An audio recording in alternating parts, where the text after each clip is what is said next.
The momentum in core sectors of the South Korean economy is weakening. For this, the country is relying on new growth segments. The framework conditions for international companies are good. In the past few decades, South Korea has developed from one of the poorest countries in the world to be the fourth largest economy in Asia. South Korean companies are among the best in the world in many high-tech sectors. In 2020 as a whole, South Korea could move up to second place among the Asian destinations for German exporters and thus end up behind China and just ahead of the economically much larger Japan. As a location, the excellent IT infrastructure in South Korea speaks for itself, which has a top position in a global comparison. The local population is very open to new technologies.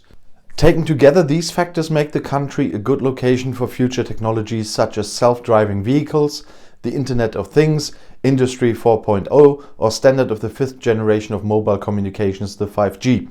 It can also be used as a test laboratory for new products and services in this area. The government is trying to build on that strength by promoting new types of semiconductors, displays, artificial intelligence, AI, and virtual reality. One of the most important features of South Korea is the high affinity for education, which is proven by regular top positions in the PISA rankings. However, the educational system is designed to be repetitive, so that creativity or initiative play a subordinate role there. International companies complain about inadequate practical training with regard to everyday work. In addition, the wage costs of industrial workers in large companies are now at a very high level, comparable to Germany or the USA. This leads to a process of production moving to more cost-effective locations. Most of the mobile phones of South Korean companies are now produced in Vietnam. In addition, the car production of the South Korean manufacturers abroad has long exceeded that at home, and expansion investments in this area are usually made abroad. At the same time, medium-sized companies are only competitive to a limited extent internationally. The birth rate is very low at 0.92 and continues to decline. Coupled with a high indebtedness of private households and rising unemployment, this is putting pressure on growth and consumption in the medium term. On the other hand, there are still good sales opportunities for consumer goods in areas that are influenced by the increasing individualization of society and an increasing number of single households. These include, for example, high-quality luxury goods, pets, ready meals, or multifunctional products. The so-called silver market for older consumers also offers good business opportunities in the areas of medical technology, pharmaceuticals, and nutritional supplements.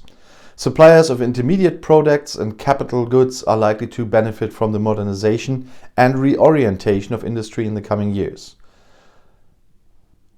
In the view of the strong competition from Chinese providers, among other things, local companies are increasingly having to position themselves from fast followers in the direction of first movers.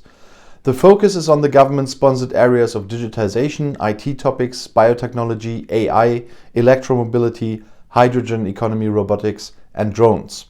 Renewable energy sources should be used much more extensively than before. German companies can also benefit from the free trade agreement with the European Union that has been in place since 2011. However, especially in segments in which local competitors feel threatened, international providers have to contend with, in some cases, considerable non-tariff trade barriers. And if you want to stay informed, please subscribe to my channel, visit my other channels. I'll see you in my next video. Bis gleich.